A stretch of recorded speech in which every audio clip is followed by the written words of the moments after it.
of saying your character is fixed and determined not by the dramatic events, but by the daily choices you make, the littlest choices. That's what fixes your character.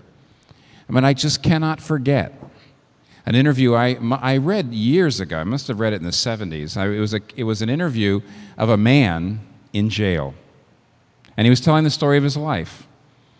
And he told a story about how that when he was a young boy, his father had this wonderful gold watch that he loved, and one day he snuck into his room. He took the watch out of his father's drawer. He was playing with it or looking at it, and he dropped it.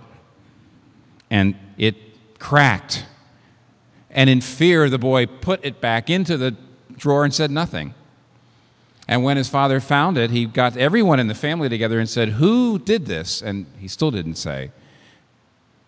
Because he had always, before that, and this just confirmed, he had the instinct to cover up. He didn't tell the truth. He wasn't candid.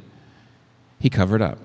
And years later, one night, he was driving a car on a dark road, and he ran over a little kid.